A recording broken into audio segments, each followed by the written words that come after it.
Hi everybody, welcome to your members only bonus video segment for this week's episode from Lake Fork, Texas.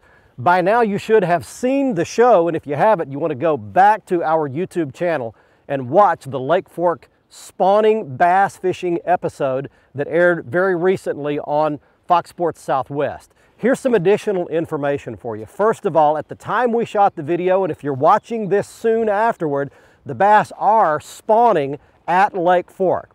Now I will tell you, after spending a couple of days fishing there, that I believe the time we shot that episode that the bass are on the tail end of the spawn. I believe most of the bass have spawned already. The reason I believe that is we saw several male bass guarding nests, and there were clouds of fry that had already hatched. It's a very interesting thing if you've never seen it before. If you've got your good Costa sunglasses where you can see down in the water, you'll literally see a cloud of what looks like smoky looking water, and if you look very closely, it's very small, like 1/8 inch long fry that just hatched from those eggs that were recently laid. They'll hang in that nest area for several days until they're big enough to swim off, and the male bass will stay behind and he'll guard those fry. Anything that comes in and tries to eat those, whether it be a brim, a turtle, another bass, he'll chase them off, and it's a very interesting process to watch. We saw some of that going on at Lake Fork, which tells me that many of the bass have already spawned. So most likely by the time you see this, the spawn will be almost over.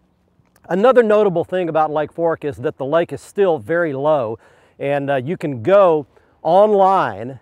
In fact, you can go on our website and you can look up and see what some of the lake levels are. But Lake Fork was down, it looked to me like about 4 to 5 feet when we were there. And that's a lot for Lake Fork. It's a very flat lake. 4 or 5 feet of elevation really pulls the shoreline way back. And much of the spawning cover, the cover that those largemouth bass use to get around and make those nests, was on dry ground. So what it did was pull the shoreline back to a lot of just silted, sandy looking area, which really made those bass spawn out deeper. Now that's going to be a good thing in the long run because it gets a lot of that spawning activity away from anglers. Those bass will not be pestered.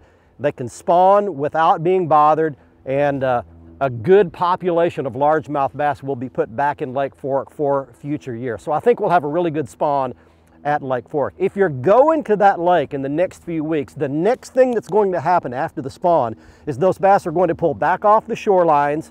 They'll move back into that 10 to 15 foot depth range. The next thing that's going to happen is they'll hit a topwater. The topwater bite is going to get really good until it gets hot. So if you're out there fairly early or on a darker, cloudier day, you can use a stick type topwater bait. You can use a chugger type or a prop bait. And you can cast it off points, off the outside edges of docks, along creek channels, tree lines, and you can get bit by a really good bass throwing a topwater. The other thing that will work here for the next few weeks is most any soft plastic bait. A Carolina rig with a lizard will work really well. Even a Texas rig with a crawfish or a creature type bait will work well. Soft plastics fished around, again, those areas, secondary points inside creeks, main lake points. One thing I did notice is that there's not much grass in Lake Fork right now. As you well know, Lake Fork has been famous for its hydrilla beds over the years, but because of the low lake levels, a lot of the grass has died out, has been pushed up onto dry ground, and is dead.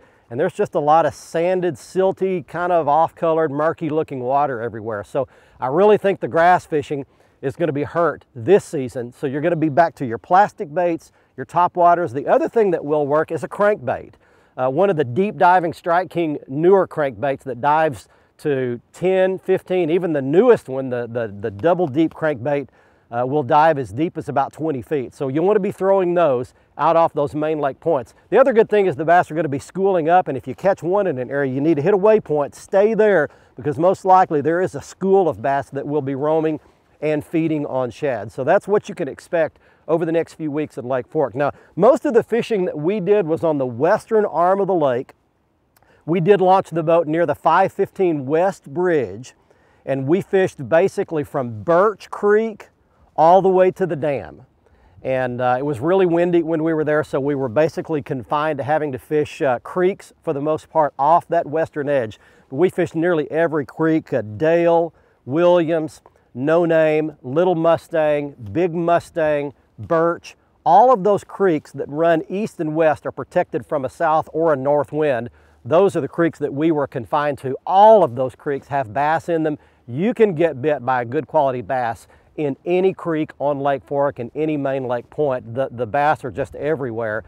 We caught a lot of 3 to 5 pound bass. Never did catch a really big fish, but there was a 15-pound bass caught just this past winter at Lake Fork. So there are still some huge, huge bass, and you can get bit by the bass of a lifetime any cast you make in Lake Fork. That's your members only bonus video for this week's show. Hope you saw the episode. If not, go back and watch it on our YouTube channel. We'll see you next week on Fox Sports Southwest.